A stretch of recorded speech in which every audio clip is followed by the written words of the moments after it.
नमस्कार, मैं हूं प्रशांत कटारे। आज तफ्तीश की खास पेशकश में देखिए, मैं निर्भया हूं। इंतजार के वो 7 साल जहां गुनहगारों की मौत की उल्टी गिनती शुरू हो गई है। 14 दिन बाद 22 जनवरी को सुबह 7 बजे फांसी का वक्त मुकर्रर किया गया है। निर्भया के गुनहगारों के खिलाफ डेथ वारंट कोर्ट ने जारी कर दिया है। निर्भया के दर्द के उन 7 सालों की पूरी कहानी हम आपको दिखाएंगे, लेकिन बात एक ऐसे साइको शैतान अंकल की जिसके निशाने पर होती थी नाबालिग लड़कियां, जो पिछले 7 साल से मासूमियत को अपना शिकार बना रहा है। आखिर कौन है वो साइको शैतान अंकल, ये भी बताएंगे। साथ ही दिखाएंगे सनकी आशिकों का सेहरा और साजिश, और होगी मददगार ठग गैंग।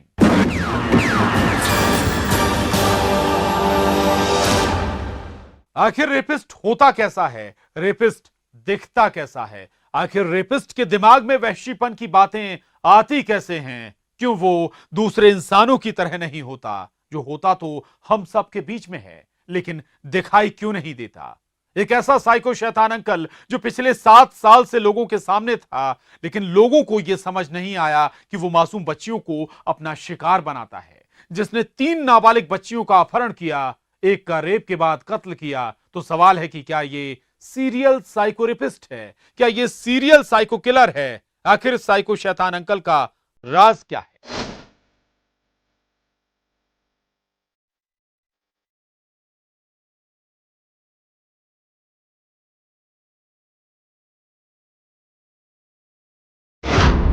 सात साल से घूम रहा भेड़िया।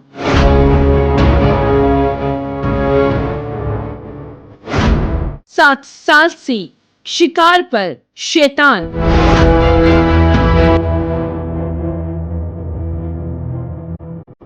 अब तक कितने कत्ल,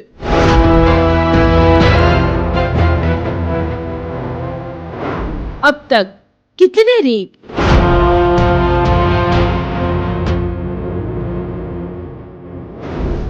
साइको सीरियल किलर।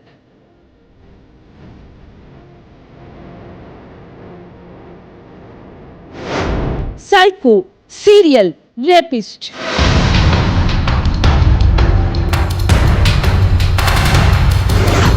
साइको शैतान अंकल। आखिर रेपिस्ट होता कैसा है, उसके दिमाग में वहशीपन के ख्याल आते कैसे हैं, आखिर वो दिखता कैसा है, कैसे वो तय करता है उसे किसका शिकार करना है, कैसे वो मासूम बच्चियों को अपना शिकार बनाता है। अक्सर ये सवाल आपके दिमाग में कौंते होंगे कि एक वहशी कैसा नजर आता है। तो बस आप इस शैतान को ऊपर से नीचे पूरी तरह देख लीजिए। इस काले नकाब में भी इसकी आंखें लग रहा है अपने शिकार को ढूंढ रही हो। एमपी के अलीराजपुर में रहने वाला 32 साल का एक ऐसा साइको जो पिछले 7 साल से ऐसे ही अपने शिकार को ढूंढ रहा है। बिल्कुल सही सुना आपने, जो पिछले 7 साल से ऐसे ही एमपी से गुजरात में बच्चियों को अपना शिकार बना रहा है। और पिछले 7 साल से पुलिस भी इस साइको शैतान रेपिस्ट का बाल भी बाका नहीं कर पाई है। जी हाँ, ये वो साइको रेपिस्ट है जो मासूम बच्चियों को अपना शिकार बनाता है, जो नाबालिग लड़कियों को घूरता है। एक ऐसा खुलासा जो आपको भी हैरान कर देगा, जहां 35 साल के अलीराजपुर के अम्बुआ का रहने वाला कालिया उर्फ रमेश, जिसे अलीराजपुर पुलिस राजकोट से गिरफ्तार करके लाई है। अब सवाल है कि आखिर इसकी गिरफ्तारी क्यों? तो 2 जनवरी को अलीराजपुर के अम्बुआ से एक 8 साल की मासूम बच्ची लापता हुई थी। पुलिस को उस बच्ची का कोई पता नहीं चला, लेकिन पुलिस को एक इनपुट मिला कि एक अनजान शख्स उस बच्ची के घर के बाहर बैठा था। उसके बाद ही पुलिस इस शख्स की तलाश में जुट गई, जहां बच्ची पुलिस वालों को मिल गई। लेकिन इसके बाद आरोपी की जो क्राइम कुंडली पुलिस वालों के पास आई, वो वाकई हैरान करने वाली थी, क्योंकि ये आरोपी रमेश उर्फ कालिया पिछले 7 साल से नाबालिग बच्चियों के साथ अपराध कर रहा था। 2014 में इस पर एक नाबालिग बच्ची की अपहरण रेप और हत्या का मामला दर्ज है। 8 वर्षीय बालिका है जो संदेही के साथ वहाँ पर मिली और इसमें जो है आरोपी कालिया उर्फ रमेश पिता रेमलिया ये यहाँ पे अम्बुआ के में एक झौरा गांव है वहाँ का रहने वाला है। ये महज एक ही मामला नहीं है।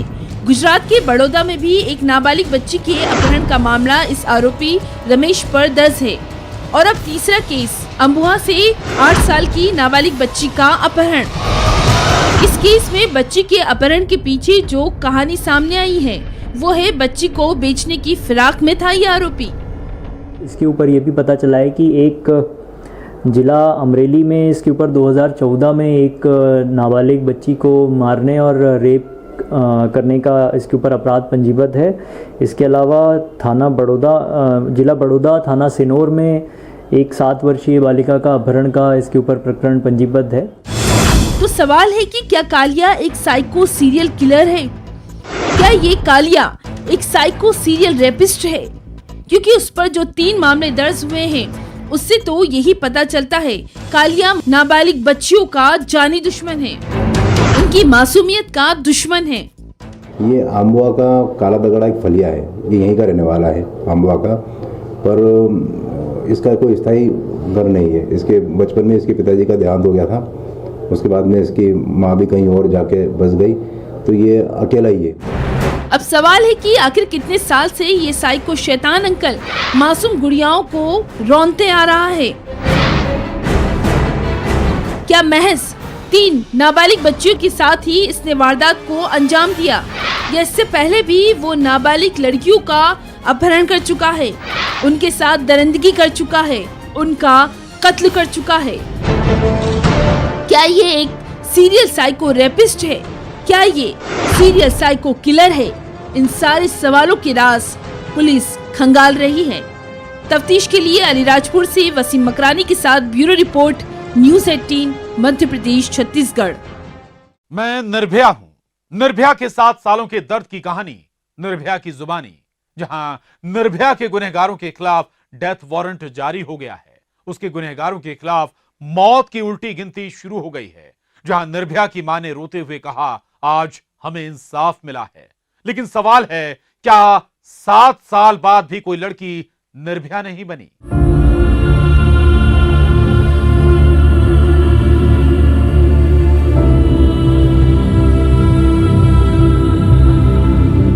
मैं निर्भया हूं। आंसुओं में लिपटे वो 7 साल,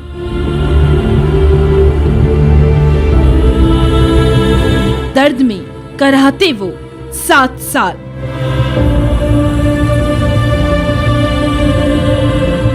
इंसाफ के इंतजार के वो 7 साल।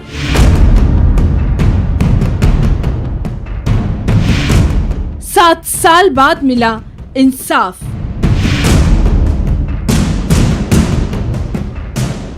मौत की उल्टी गिनती शुरू।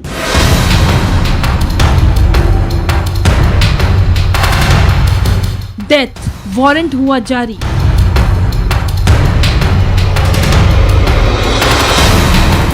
हैवानों की मौत पर लगी मुहर।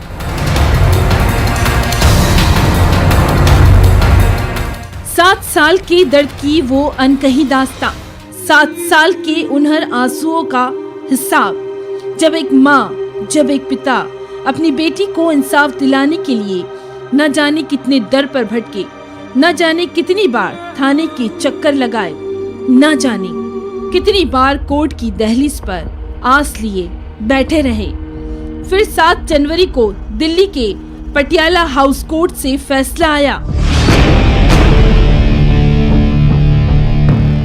निर्भया के चारों गुनहगार अक्षय ठाकुर, पवन गुप्ता, मुकेश सिंह, विनय शर्मा के खिलाफ अदालत ने डेथ वारंट जारी किया है और इन दरिंदों की मौत पर मुहर लगा दी गई। इन हैवानों की मौत की तारीख दी गई 22 जनवरी और वक्त मुकर्रर किया गया सुबह 7 बजे। कोर्ट से जैसे ही फैसला आया तो निर्भया की मां फवक फवक कर रोने लगी और फिर बोली, मेरी बेटी को इंसाफ मिला। हर बेटी की आज जीत हुई, हर माँ की आज जीत हुई। देर से ही सही, आज कोर्ट ने डिसाइड कर दिया कि उनको 22 तारीख को फांसी हो जाएगी। तो मैं कोर्ट को, जज साहब को, सबको बहुत बहुत धन्यवाद देना चाहती हूँ। मैं तो 7 साल से रो रही हूँ, मेरे आंखों में तो 7 साल से बेटी के कुचला हुआ शरीर घूमता है। अब मैं उसी के साथ जीती हूँ। देखिए 22 तारीख को इन चारों को फांसी होगी और निर्भया को इंसाफ मिलेगा, पूरे देश को बच्चियों को इंसाफ मिलेगा। और जो भी हमारी बच्चियां ऐसे जूझ रही हैं उनको कानून पे भरोसा होगा और होना चाहिए। ये वो 7 साल का दर्द है जिसकी कहानी खुद सुनिए निर्भया की जुबानी, जो कह रही है, मैं निर्भया हूँ, आप मुझे भूले नहीं होंगे, ना मैं आपको खुद को भूलने दूंगी, क्योंकि मैं नहीं चाहती कि फिर कोई लड़की निर्भया बने। कैसे मेरे साथ 16 दिसंबर की रात बस में इन दरिंदों ने दरिंदगी की थी, कितना चीखी थी मैं, कितना तड़पी थी मैं अस्पताल में बार बार यही कहती थी, माँ इन दरिंदों को छोड़ना नहीं। आज यकीनन मेरे मम्मी पापा को सुकून मिला होगा, जिनके लिए मुझे इंसाफ दिलाना किसी जंग से कम नहीं था। 16 दिसंबर 2012 की वो रात जिसने पूरे देश को झकझोर दिया था, जो रात ताउम्र रुलाएगी, सताएगी, जिस रात दिल्ली के मुनरिका इलाके में चलती बस में इन दरिंदों ने पैरामेडिकल की छात्रा निर्भया के साथ गैंगरेप किया था, उसे चलती बस से फेंक दिया था। उसके बाद तो इस हैवानियत पर पूरा हिंदुस्तान चीख उठा था।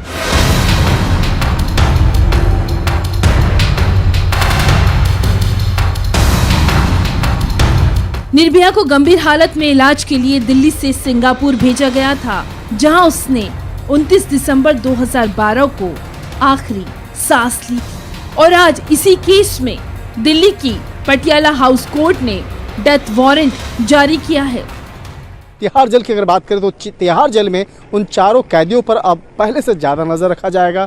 इसके साथ ही समय समय पर उसका मानसिक और उसका शारीरिक जो उसकी जो हेल्थ चेकअप जो है वो बाकायदा किया जाएगा। इसके साथ ही अब आने वाले दिन में उसके जो अंतिम इच्छा के बारे में भी तिहाड़ जेल पूछ सकती है कि क्या उसकी अंतिम इच्छा है, क्या अपनी संपत्ति से जुड़े हुए जानकारी जो है क्या वो देना चाहेंगे, क्या वो अपनी संपत्ति किसी और के नाम करना चाहेंगे, या वसीहतनामा जो है बाकायदा वो बनाना चाहेंगे, और अपने परिवार के किसी सदस्य से अगर वो मिलना चाहे तो इसके लिए भी बाकायदा तिहाड़ जेल प्रशासन व्यवस्था कर सकता है। डेथ वारंट जारी होने पर दोषियों को इसके खिलाफ अपील करने के लिए 14 दिन का वक्त मिलता है। अपील हाई कोर्ट में करनी होती है। अगर अपील नहीं की गई तो 14 दिन बाद दोषियों को फांसी की सजा दी जाएगी। निर्भया के दोषियों के वकील एपी सिंह ने कहा कि हम सुप्रीम कोर्ट में क्यूरेटिव पिटीशन दाखिल करेंगे। जेल से कोर्ट ने आदेश किया है जेल अथॉरिटी को, जेल अथॉरिटी डॉक्यूमेंट सप्लाई करेगा मुझे, उसके बाद डॉक्यूमेंट मिलते ही हम सिक्योरिटी पिटीशन और इससे एप्लीकेशन सुप्रीम कोर्ट में फाइल कर देंगे। अब कोई लड़की गुड़िया न बने, दिशा न बने, निर्भया न बने, तभी निर्भया को सही मायने में इंसाफ मिलेगा। तफ्तीश के लिए दिल्ली से शंकर आनंद के साथ bureau report, news 18 Madhya Pradesh Chhattisgarh. अभी वक्त एक छोटे से ब्रेक का। ब्रेक के बाद दिखाएंगे ऐसे सिरफिरों से कौन बचाए।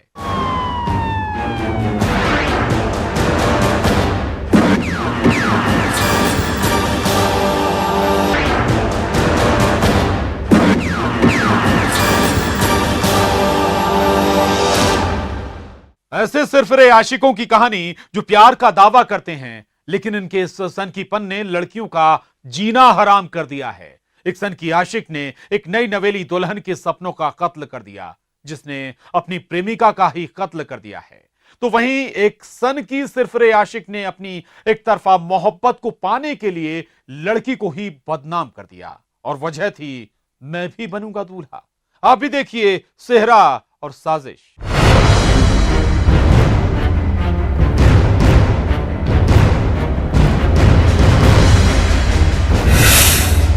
मेरे सिर बंधेगा सेहरा,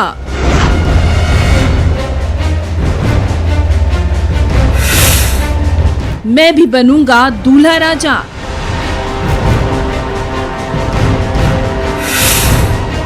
ऐसे सिरफिरों से कौन बचाए।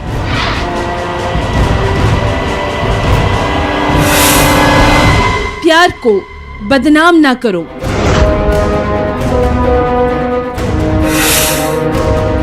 दो शहर, दो दिल जले।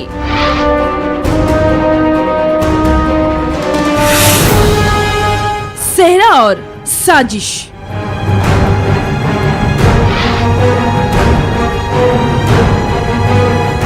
आपने अक्सर ऐसे प्रेमियों की कहानी सुनी होगी जो कहते हैं वो अपनी महबूबा के लिए चांद तारे तोड़ लाएंगे, मोहब्बत में अपनी जान तक दे देंगे। लेकिन चांद तारे तो छोड़िए, यहाँ तो दिल जले आशिक शादी तुड़वाने पर तुले हुए थे। दरअसल फेसबुक पर एक लड़की को फ्रेंड रिक्वेस्ट आती है। वो लड़की भी दोस्ती के उस पैगाम को फौरन एक्सेप्ट कर लेती है। यानी अब फेसबुक पर वो दोनों दोस्त बन चुके थे। लेकिन ये दोस्ती इस लड़के के लिए दोस्ती से आगे बढ़ गई थी, क्योंकि इसी फेसबुक पर दोस्त बना वो लड़का लड़की को शादी का प्रपोजल भेजता है। लड़की सिर्फ यही कहती है, वो उसे दोस्त मानती है, उससे शादी नहीं कर सकती। एक 23 वर्षीय युवती, जबलपुर निवासी युवती के द्वारा प्रकाश में लाया गया था, जिसमें उसके एक फेसबुक फ्रेंड के द्वारा उसको शादी का प्रपोजल दिया गया दोस्ती करने के बाद। पर जब लड़की ने शादी करने से मना कर दिया, उसके बाद तो अपनी एक तरफा मोहब्बत को पाने के लिए ये दिल जला आशिक वो करता है जिसने उस लड़की और उसके घर वालों के होश उड़ा कर रख दिए। ये है सागर का रहने वाला 22 साल का प्रशांत रजक, जो अपनी बहन की सहेली से शादी करना चाहता था, लेकिन ये मोहब्बत एक तरफा थी। फिर इस केस में जब लड़की ने शादी के प्रपोजल को ना बोल दिया तो उसके बाद सनकी आशिक ऐसी हरकत पर उतर आया कि उसने लड़की की फर्जी फेसबुक आईडी बनाई और उस पर अपनी एक तरफा मोहब्बत में मिली हार में लड़की के फोटो के साथ छेड़छाड़ कर उसकी अश्लील तस्वीर पोस्ट की। और इसके पीछे उसका सिर्फ एक ही मकसद था, लड़की को बदनाम करना, जिससे उसकी शादी किसी से ना हो पाए और आखिर में वो लड़की उससे ही शादी करने पर मजबूर हो जाए। बस लड़की का कहीं रिश्ता पक्का होता तो वो लड़के वालों की लड़की को एडिट की हुई अश्लील तस्वीरें भेज देता, जिससे बनती बात भी बिगड़ जाती। जगह जगह जहाँ भी उसकी शादी पक्की हो रही थी, उन जगहों पर उस लड़की का फोटो मार्फ करके और अश्लील कमेंट के साथ में प्रेषित कर रहा था, जिस कारण से लड़की की शादी नहीं हो पा रही थी। इसके बाद तो लड़की को समझ आ गया उसे ये दोस्ती कितनी महंगी पड़ी। ये तो एक सिरफिरा सनकी आशिक है। अब आपको जबलपुर से सीधे छत्तीसगढ़ के बलरामपुर लिए चलते हैं, क्योंकि यहाँ जंगल में एक लड़की की लाश मिलती है। पुलिस वालों को ये समझ नहीं आता आखिर किसने इसका कत्ल किया है। बलरामपुर के अमडीपारा जंगल की झाड़ियों में नई नवेली दुल्हन की लाश मिलने से सनसनी फैल जाती है। पुलिस वाले इस नई नवेली दुल्हन की मर्डर मिस्ट्री का पर्दाफाश करने के लिए उस शख्स को ढूंढ निकालते हैं जो अक्सर इस लड़की से बातें करता था, जो उसकी पहली मोहब्बत था। पूछताछ में जानकारी मिली कि गांव का ही एक व्यक्ति शत्रुघ्न गौड़ नामक, उसे मृतका की जान पहचान थी और वो अक्सर उससे बात भी किया करता था। तो पुलिस ने संदेह के आधार पर उसे लाकर पूछताछ की। दरअसल जिस लड़की की गला दबाकर हत्या हुई थी, जिसे जंगल में वारदात वाले रोज यही कातिल शत्रुघ्न लेकर गया था, जो सिर्फ एक ही बात कह रहा था, तू मेरी नहीं तो किसी और की नहीं हो सकती। मृतिका का एक्स लवर शत्रुघ्न अपनी प्रेमिका से शादी करना चाहता था, जिस प्रेमिका की पहली शादी टूट चुकी थी। फिर इस आरोपी को लगने लगा उसकी शादी का रास्ता साफ हो गया है, लेकिन इस बीच उसकी प्रेमिका की कहीं और शादी हो गई। उसके बाद तो तिलमिलाए इस सन की प्रेमी ने शादी न होने पर अपनी प्रेमिका का ही बेरहमी से कत्ल कर दिया। पापा उससे बातचीत किया और उसको पहला पूछताछ कर जंगल की ओर ले गया और उसको यह कहते हुए कि तुमने मुझसे बिना बताए दूसरी शादी क्यों कर ली, उसकी गला दबाकर हत्या कर दी। ऐसे सनकी आशिकों की मोहब्बत से आखिर कौन बचाए? सवाल है कि क्या यही प्यार है? तफ्तीश के लिए जबलपुर से पवन पटेल और बलरामपुर से उपेश सिन्हा के साथ bureau report news 18 Madhya Pradesh Chhattisgarh. अभी वक्त एक छोटे से ब्रेक का है। ब्रेक के बाद दिखाएंगे होशियार वो आ गए।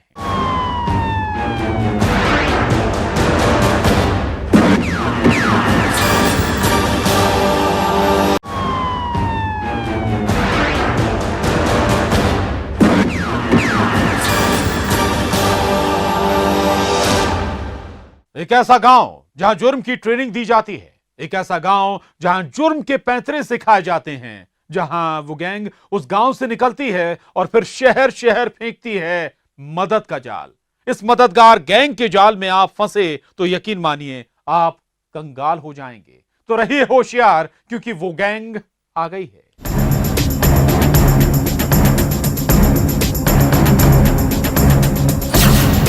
आधे इधर जाओ,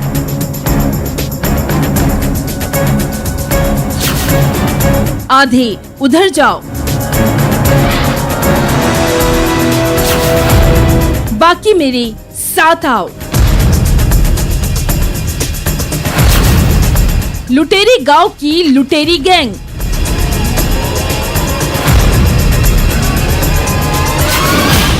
होशियार, वो आ गए हैं।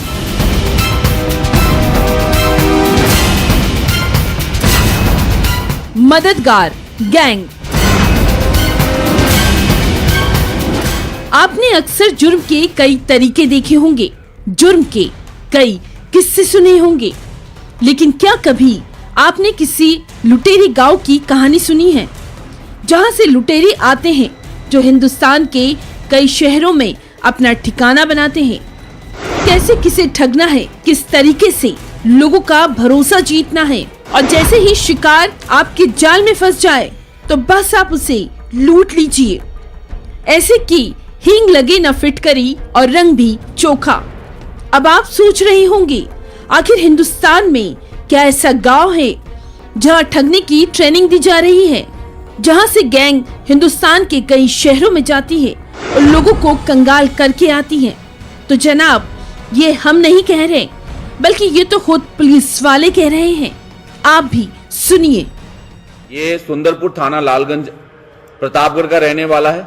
इनकी पूरी गैंग है और ये पूरा का पूरा गांव इसी काम को करता है। इनकी जो इकोनॉमी है, इनका जो जीविकोपार्जन का साधन है, वो एटीएम क्लोनिंग। उसी गांव के इस मददगार ठग से मिलते हैं।